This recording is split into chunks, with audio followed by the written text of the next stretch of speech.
Hello, hello, hello. So, tumitingin ako sa social media. Puro baha ang napapag-usapan, ano? Tapos ang sagot ng Pangulong Marcos, yung mga depensa niya, sabi niya, dati-rati, 5 hours nawawala ang tubig. Ngayon, nagsusubside 2 hours. Then, dati, ang liig, ang tubig ngayon hanggang tuhod na lang. Dati-rati, second floor hanggang tuhod na lang. Hindi yun ang sagot, Pangulong Marcos. Ano? Mahal na Pangulo. Hindi po yun ang sagot. Huwag na natin sinasabing dati ganito, dati ganito. Ang tanong kasi ng taong bayan, ano ang solusyon natin sa sunod-sunod na ulan? Yun yung tinatanong natin, ano ang magagawa ninyo? Hindi yung, ay Diyos ko naman, sino ba yung advisor mo, Pangulong Marcos? Lagi malang dati, ngayon, dati, ngayon. Hindi yun ang hinahanap ng taong bayan. Ano ang solusyon mo sa mga nasasalanta, sa mga sasakyan nasisira, sa mga TV pinaghihirapan ng mahirap, nawala, ang mga bahay, ang mga naghahanap buhay, ang mga lubog sa bahanggang second floor, at mga nasa bubong.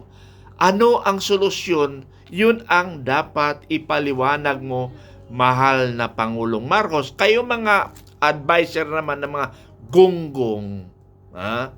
Kayo mga advisor na gunggong, patango-tango na lang kayo. Lentek.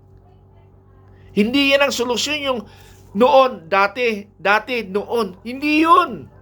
Ang solusyon, ano ang ating magagawa sa nangyari sa ating bansa ngayon? Yun yung hinahanap ng taong bayan. Please, mahal na Pangulo, tugunan mo ang mga nababaha. Wala nga tayo makita mga rescue eh. Ha? Wala tayong nakikita rescue. Katulad, kami noon, ako ay coordinator ng Central Luzon. Umiikot ang helicopter kung saan ang mga lubog. Ngayon, wala na. Parang naging normal na lang ang baha ngayon. Parang normal na lang naging traffic ngayon dahil sa baha. Parang normal na lang ang nangyari sa ating bansa. Parang normal na lang ang flood control. Parang normal na lang ang nakawan. Kanina nga, nagdebate si Chubik Tiangco at saka yung chairman ng appropriation. Nagtalo sila.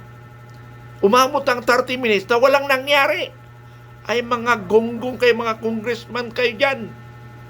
Ang tinatanong lang ni Chubik Tiangco, why not i-publish ang bawat district na mga project ng mga congressmen, party list, para makita ng taong bayan ano ang nangyari sa mga project na yan, sa mga pundo releases from the national government. Yun ang gusto ipalabas ni Chubik Tiangco na makita ng taong bayan. Para pag transparent kasi, nakikita, oy, bakit hindi ito nagawa? Oy, laki pala project. Oy, ganito pala. So, mayroong appreciation ang taong bayan sa ginagawa ng ating gobyerno. Now, kung wala yan, paano ma-appreciate ng taong bayan kung hindi nasa utak na lang magnanakaw na sa gobyerno?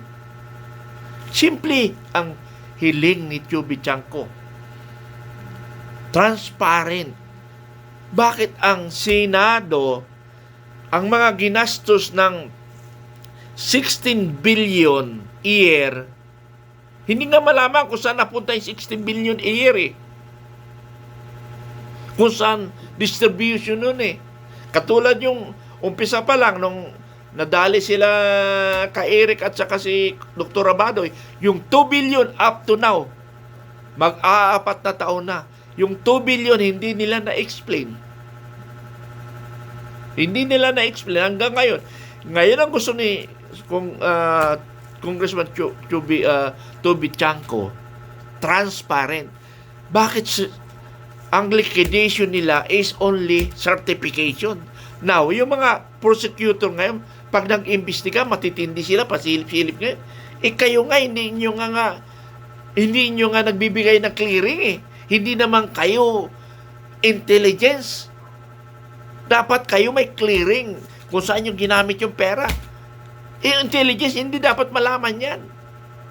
And because of that, impeachment yan, ay wala nang intelligence. Mas maganda nga, alisin na yung intelligence pa eh. Hindi naman talaga nagagastos yung pera na yan eh. Ha?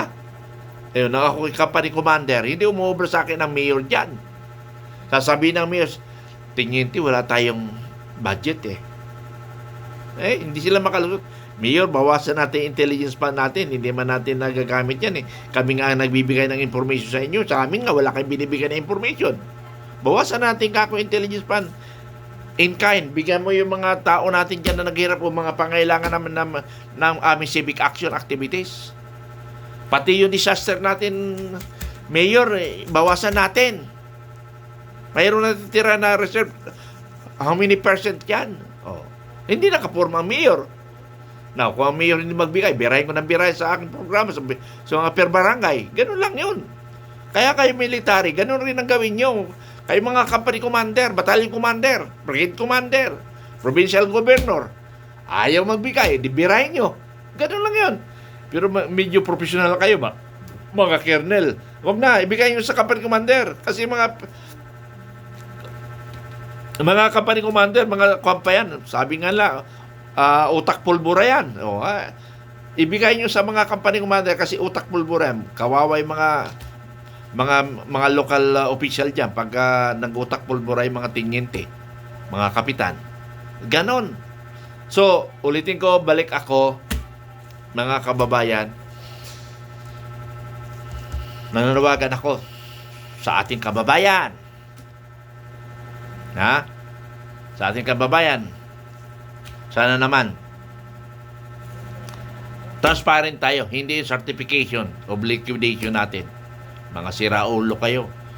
Ikaw yung chairman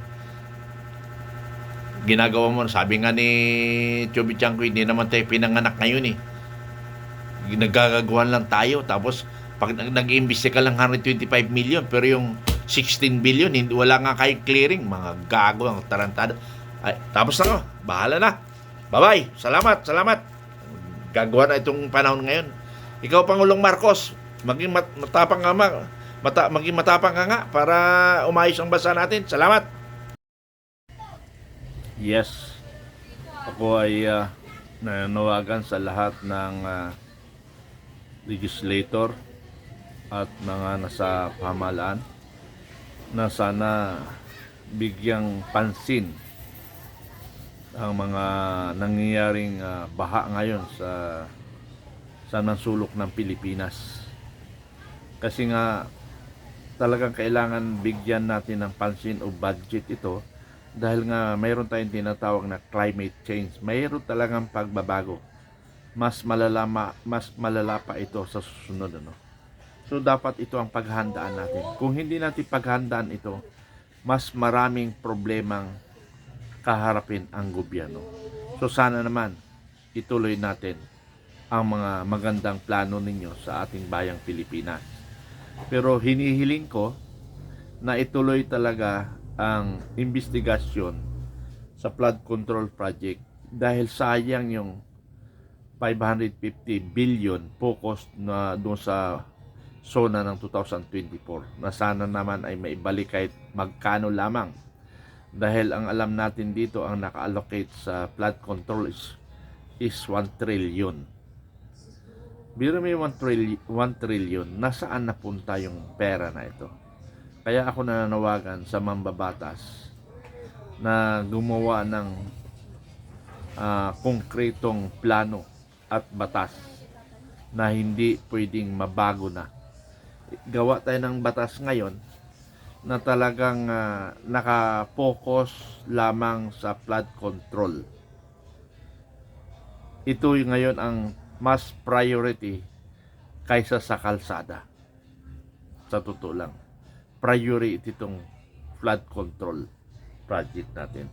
So nananawagan ako sa pamahalaan, Pangulong Bongbong Marcos. Kami ay nananawagan na bigyang pansin natin ang problemang kalikasan sa ating bansa, kung hindi yung panahon sa ulan, at ihanda natin ang ating bayang Pilipinas sa mga pagbabago sa ating kalikasan. Maraming salamat.